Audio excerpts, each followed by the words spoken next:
What's going on, everyone? Welcome back to the channel. My name is Dr. Vincent Esposito, and today we're going to be going over 3 different ways to use spinach. Now, spinach is a green leafy vegetable. Obviously, it is in season now in the late spring and summer, and it is used a variety of different ways. However, most of the times you see it in things like smoothies or sauteed and things like that.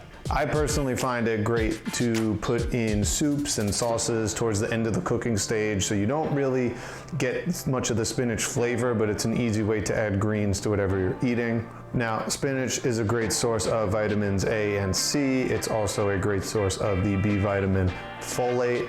It is also a great source of potassium. It also is a decent source of iron for a plant-based food, and this is an issue I see a lot in the plant-based or vegan community. Yes, you can get enough iron from plant-based foods, and there are a lot of options of them, spinach being one. The issue with iron from plant-based sources, and it's not really an issue, it's just a different form than you would get from animal products. So there is non-heme iron and heme iron. Non-heme iron is found in your plant foods, but you can also selectively absorb it when it is needed in its non-heme form versus its heme form, where it tends to get absorbed more readily. Now, one thing I want to address with spinach, and this is going to go for things like beetroots and Swiss chard as well, is yes, it is high in oxalates, which can form issues, usually in the form of kidney stones or something like that, but it can also lead to a variety of different health issues. However, oxalates are really only an issue when we're talking about consuming cups of spinach or Swiss chard per day for a pretty long period of time. Now, this is more of an issue when it comes to spinach, because I know a lot of people like putting spinach in smoothies and things like that, and if you're doing this over time, it could lead to an issue with oxalates in the body. However, this is not a reason to avoid spinach altogether. It is simply a reason to vary what you eat. Again, variety is the spice of life, and variety on your plate is crucial as well. And if you've listened to any of my videos, you know that I preach variety is really important. Also, if oxalates happen to give you an issue, then that usually means there is some sort of underlying gut issue that needs to be addressed, whether it be a SIBO infection, leaky gut, parasite, lack of stomach acid or pancreatic enzymes, or some other gut issue that needs to be addressed if oxalates tend to be an issue for you. And I suggest working with your doctor or functional medicine provider to get to the bottom of the root cause and then address it from there. So overall, spinach is a very nutritious food, and you should definitely be consuming it, provided the fact that you are not eating literally cups of spinach on a daily basis.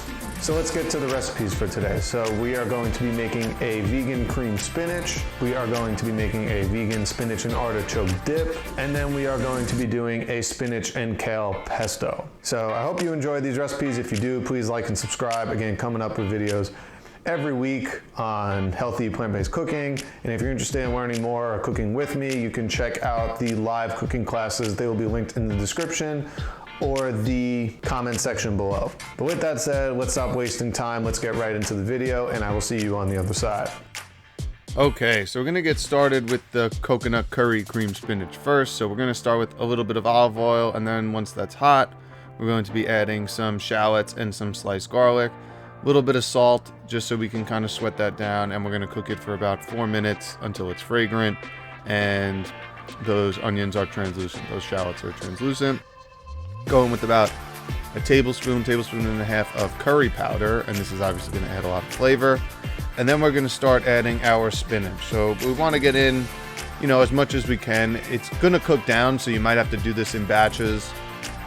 You'll notice in a little bit that I'm going to use a top to kind of cover everything, but we're going to stir it, a little bit of salt and pepper, and kind of get that cooking. And then again, yes, we're going to add a top. Now, if we're going to do this in batches, I definitely recommend using a top, because you can add more and it'll wilt down, and you can kind of repeat the process. So really important to keep in mind. So once that's done, once you got all your spinach in, it's time to add our coconut cream. So this is a can of coconut cream, small can. I prefer using the coconut cream because you can kind of thin anything out you want to the level you want, whereas if you get a can of coconut milk or something made of coconut milk, you're not sure how much cream you're going to get. Bring that to a simmer, some salt, pepper, a little bit of chili flakes for some heat, and basically going to reduce it until we get to that creamy texture, and then we're good to go. Okay, so let's get started on our spinach artichoke dip. So we're gonna go in with some garlic and we're gonna cook that until it's fragrant. Not too long, it's gonna take like 30 to 60 seconds. And then once that's done, it's time to add our chopped artichoke hearts. So these were jarred, I took them out, I chopped them into smaller pieces. I believe they were halves or they were quarters, then cut them into smaller pieces. Saute that down for a minute. We're gonna add our spinach, and then it's gonna be very similar to the cream spinach. We're just gonna kind of toss it so it starts wilting, and then you're gonna add more as you go. So spinach wilts very quickly, and obviously it takes up a lot of space. So using a top, you can actually steam it all down and it'll wilt, and it's a great way to add more spinach as you're going. And then now we have our mixture for our dip. So we're gonna use that mixture, put it in our blender. And by the way, this step is optional. You can just bake it as is using these ingredients. So there's about a third of a cup of oat milk, some garlic powder, some onion powder, a little bit of salt and pepper, and of course nutritional yeast. So that's going to give it that cheesy texture. So like I said, I'm blending it this time. You can easily mix these ingredients in a baking dish and you could bake it, and then that becomes your dish if you want it a little bit more rustic. So, okay, now it's to our spinach and kale pesto. So, and we're going in with a few handfuls of spinach, and we kind of want to pack it in. We're going in with a few cloves of garlic. You guys know I like cooking with garlic.